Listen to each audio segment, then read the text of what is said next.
John Rambo, a former elite soldier and Medal of Honor recipient, served with distinction in the U.S. Army Special Forces during the Vietnam War.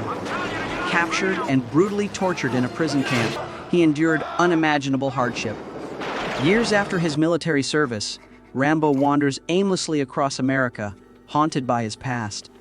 He's not seeking conflict, only peace, but a harsh encounter with injustice in his own country drags him back into the nightmare of war. It's 1980 in America. A solitary traveler with a distant gaze and a faint smile steps into a quiet lakeside town. He approaches a modest home near the shoreline and asks two women if they knew the man he served with in Vietnam. They turn out to be his buddy's mother and sister. Joan hands them a worn note with their address and an old photo of their son standing beside him in uniform. The mother's expression turns somber as she explains that her son died last year from cancer, something he brought back from Vietnam. Died last summer. She believes Agent Orange, the defoliant used during the war, was to blame. The toxic chemical stripped jungles bare and left countless lives shattered. Stunned and silent, John gently hands her the photo and turns to leave, the weight of grief quietly crashing over him. He follows the open highway, and by nightfall, he arrives in a small Washington town called Hope. Local Sheriff Will Teasel, a man who knows every face in town, spots the stranger immediately and takes an instant dislike to him. Rambo's long hair and the American flag patch on his coat rub the wrong way. He sees trouble before a single word is spoken. Joan remains silent, walking on without charm, apology, or explanation. Will offers him a ride, and after a brief pause, John gets in. When he mentions he's headed to Portland, the sheriff is unconvinced Portland's in the opposite direction. Joan says he's just looking for something to eat, but Will coldly replies that the nearest diner is 50 kilometers outside of town. The message is unmistakable. He wants him gone. Will takes pride in keeping Hope quiet and orderly. To him, a drifter like Joan's silent, intense, a complete unknown feels like a threat. Better to stop trouble before it begins. At the town's edge, he drops Rambo off and warns him not to return. Joan says nothing. Calm on the surface, his military discipline keeps whatever's stirring inside tightly controlled. As a light rain begins to fall, John turns and walks straight back into town, not even waiting for the sheriff's car to disappear. He knows he was treated unfairly, and he's not about to let it go unchallenged. Will spots him and intercepts him once more. This time, John doesn't even acknowledge him. When the sheriff grabs his arm, John shakes him off with precise, controlled force. That's all it takes for Will. He draws his gun and makes the arrest. A combat knife is found on Joan's belt. Why would you be carrying a knife like this? He says it's for hunting. Hunting? But Will dismisses the explanation and drags him to the station. At the jail, things take a turn for the worse. Will books Joan for vagrancy, resisting arrest, and carrying a concealed weapon. The other officers taunt him, but Will remains focused on maintaining his sense of order. He smells the dirt on Rambo and remarks that the drifter needs a wash. Joan grows more defensive, every person in the room feeling like an adversary. His eyes scan the room, taking in every detail from the weapons locker to the barred windows that stir memories of the prison camp where he was tortured years ago. The feeling of being a prisoner again, this time in his own country, is unbearable. Joan shuts down, refusing to speak or cooperate with the search. Deputy G yanks the dog tags from his neck and reads the name John Rambo. Even the knowledge that he's a soldier earns him no respect. When they attempt to fingerprint him, he fights back. Teasel walks in and threatens him with 90 days in jail and a $250 fine. He sets the court date for 10/0 a.m. and orders the officers to clean up the prisoner. Later, as Joan is forced to undress, they finally see the deep, brutal scars that cover his body. All right, put your hands on top of your head and turn around. One young officer, Mitch, starts to wonder who this man really is. He wants to tell the sheriff, but Deputy G has lost all patience. He spins Rambo around and strikes him hard with a baton. Then comes the final humiliation. They douse him with high-pressure water, laughing as if it's a game. When they attempt to shave him with a straight razor, the trauma overwhelms him. Flashbacks to Vietnam flood his mind. His breath becomes sharp and ragged until, finally, he snaps. In a blur of motion, John takes down G and 2 more officers. His training kicks in swift, precise, and ruthless, and he escapes the station, grabbing his knife as he heads for the door. Bursting into the street, he knocks a man off his motorcycle and speeds off into the rain. G rushes out, rifle in hand, ready to shoot, but Teasel stops him. The streets are too crowded, too many people, and Rambo is already out of sight. He slams the gas, tearing down the road with the sheriff hot on his tail. But as the chase veers off the pavement and into rough terrain, John starts to pull ahead. Teasel radios for backup, but loses control of his car on a steep hill, crashing and tumbling violently down the slope. Rambo's bike can't handle the drop either. He abandons it and takes off on foot, vanishing into the mountains. Cold and drenched by the rain, he stumbles upon an abandoned construction camp deep in the woods. There, he scavenges rope and heavy fabric, fashioning a makeshift cloak to protect himself from the elements.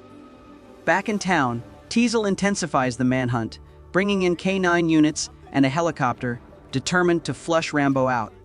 The dogs quickly pick up his scent. Joan presses north, guided by the compass hidden in the handle of his knife, but the sounds of the search party grow louder, closing in behind him. He climbs higher, finally reaching the peak of a mountain with nowhere left to escape. As he begins descending a sheer cliff above a roaring river, a helicopter suddenly appears overhead. Inside is GU, armed and defying orders to take Rambo alive. He yells at the pilot to hold the chopper steady, threatening to shoot if he doesn't. Bullets tear into the cliffside as John clings to the rock face, knowing his luck won't hold out for long. With no other choice, he leaps. As he falls, he grabs onto tree branches to slow his descent. It saves his life, but he lands hard, ripping open his right arm. Above, G continues the search, unable to see through the thick canopy of trees. From the shadows, Rambo hurls a rock at the helicopter's windshield. The pilot jerks in panic, and G is flung from the open door, plunging to his death on the rocks below. Rambo checks the body, no pulse. He takes the rifle and disappears into the forest, following the riverbank. When Teasel finally discovers G's lifeless body, there's no word from the helicopter crew, only eerie silence. Using the tools in his knife, Rambo carefully stitches up his shoulder. Then, with his hands raised, he moves toward the search team. Teasel, standing on a ledge, orders him to freeze. Joe knows he won't be listened to with rifles trained on him. He backs away, tense and cautious. Suddenly, Teasel opens fire, and the others follow suit. Rambo dives behind the rocks, disappearing into the trees. Teasel attempts to call in a helicopter to recover G's body. However, the worsening storm grounds all aircraft. Over the radio, the truth finally emerges. John Rambo is a decorated Vietnam veteran.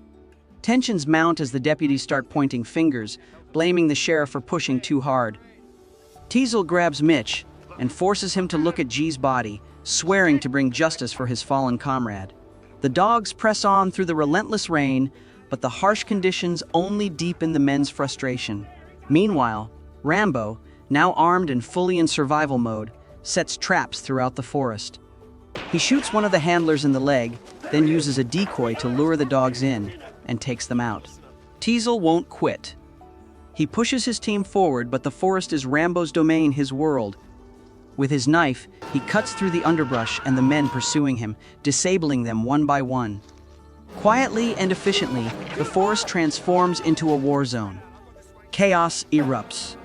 In the confusion, some officers inadvertently open fire on each other. Soon, only Teasel remains untouched. Rambo corners him, striking swiftly. Before the sheriff can react, there's a knife pressed to his throat. Joan could have killed them all, but he didn't. All he wants is to be left alone. Making that clear, he spares Teasel and vanishes into the woods, taking a police radio with him. As the wounded are hauled out of the forest, reporters flood the area and state police begin to arrive. However, Teasel remains determined not to step aside. This is still his operation. Now, with the support of reinforcements, he has a plan to finish what he started. At this point, Colonel Sam Trotman arrives.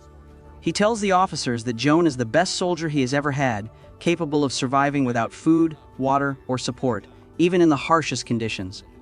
Trotman is shocked that anyone survived. He urges Teasel to set aside his pride and end the pursuit, give Rambo some space, and let the military handle it once he's calmed down. But Teasel refuses to back down. He won't risk looking weak. With 200 trained officers at his disposal, he's certain they can corner Rambo and bring him in. As Trotman turns to leave, he delivers a grim warning. Teasel catches up and urges the colonel to stay with him. While the town braces for the storm to come, Rambo survives in silence, deep in the wilderness. He hunts a wild boar for food and takes shelter in an abandoned cabin hidden in the woods. With the stolen police radio, he listens as officers call out, urging him to surrender. But Rambo remains silent. Hoping to defuse the situation, Teasel asks Colonel Trotman to make contact. They also plan to trace the signal when Trotman uses military call signs leader, Baker Team, Rambo, Raven, Vulture. The familiar words catch Rambo off guard. Then the colonel begins listing the names of their old unit, one by one. Joan finally answers, his voice heavy. He's the only one left alive. Trotman expresses his condolences and urges him to surrender, but Rambo refuses. It's too late, he says. The sheriff drew first blood. Then the radio falls silent. But it's enough. The signal is traced, and by dawn, officers move in on his position in the mountains. Still, Rambo slips through their grasp once again. Rambo nearly takes out a young hunter before realizing the kid isn't a threat and lets him go. But the others aren't as fortunate. They spot him and fire warning shots to alert the authorities. Joan flees to an abandoned mine and bolts inside.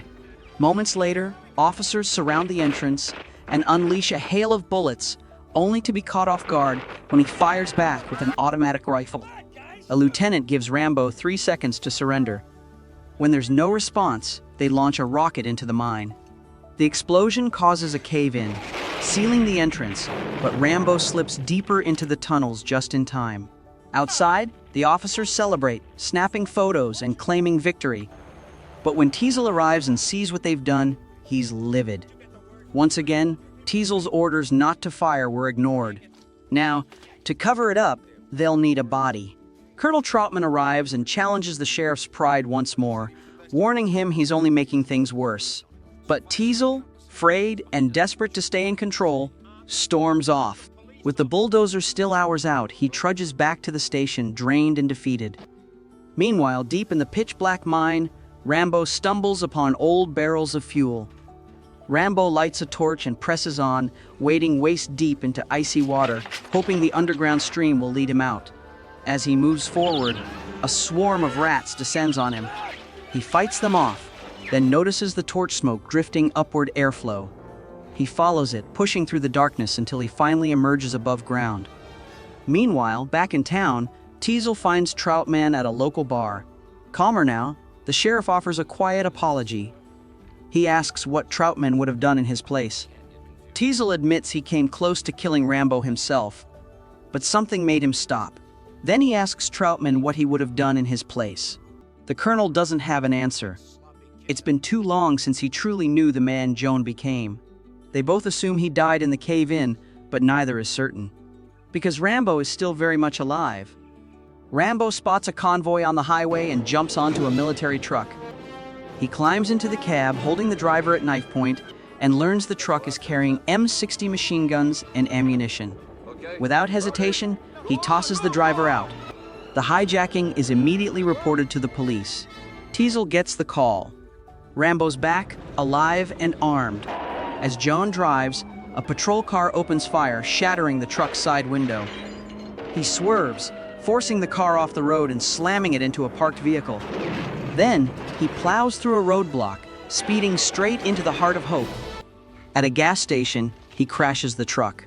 Fuel spills from the pumps, and Joan ignites the trail, setting off a massive explosion that halts the pursuit and sends the town into chaos. Armed with the M60, Rambo walks into Hope, ready for battle. Teasel declares a state of emergency, ordering everyone to shelter in place. Inside the station, Troutman makes one last attempt to reason with the sheriff, but Teasel snaps, accusing the colonel of always siding with Rambo. Teasel grabs a weapon and orders Troutman to leave, but the colonel doesn't argue. He warns the sheriff once more, this won't end well. He offers to speak with Rambo himself, the only one who might still reach him, but Teasel refuses to surrender his town. While emergency crews battle fires, Rambo remains hidden in the shadows. Meanwhile, Teasel ascends to the station's attic. Teasel suspects that Joan is coming for him personally. He checks the roof while gunshots ring out through the streets. Rambo is taking out transformers, plunging entire blocks into darkness. He fires into storefronts, forcing the police to scatter, then slips into a gun shop. Inside, he ignites the powder and ammunition, triggering a massive explosion that shakes the entire street. Teasel scrambles, unsure of where the next shot will come from. Suddenly, Rambo opens fire on the police station, ripping through the building's walls. He makes his way inside, knowing Teasel is somewhere above him. The sheriff fires first, but John retaliates, shooting upward and sending Teasel crashing through the skylight. Wounded, Teasel hits the floor, and Rambo stands over him, ready to finish what he started. Just as Rambo is about to pull the trigger, Troutman's voice cuts through the smoke. The colonel orders him to stop. Teasel groans from the floor, still hurling insults and calling Joan insane. But Troutman remains unshaken, his tone calm yet firm. He warns that if Rambo continues, the full force of the U.S. Army will descend upon him, and no one will make it out alive. At last, Rambo speaks. His voice cracks, and everything he's kept inside comes rushing out. He didn't ask for this life. He served his country, fought its war, and gave everything. But when he came home, he was discarded. In Vietnam, he handled millions in military technology, yet now he can't even hold down a simple job. No one respects him. Everyone sees him as nothing more than a drifter. He gave everything and received nothing in return. Tears mix with the rage and his frustration boils over. His voice breaks as the memories flood in, his friends all gone. He tells Troutman how one of them was torn apart by a landmine right before his eyes. That moment, that image, never left him. Civilian life never brought him peace. He can't sleep, can't connect with anyone, so he speaks to the ghosts of the men he lost. Each passing year, the pain grows more unbearable. Troutman steps forward and wraps John in a quiet embrace. It's more than just a gesture, it's the only sense of safety Rambo has felt in years. For a brief moment, the weight of it all lifts. With the colonel by his side, he lowers his weapon and surrenders. The war outside ends, and so does the one raging inside him. This iconic action film, based on David Morrell's best-selling novel, nearly took a very different turn behind the scenes. Sylvester Stallone, who starred as Rambo, was so disappointed with the original cut that he attempted to buy the rights just to destroy every copy.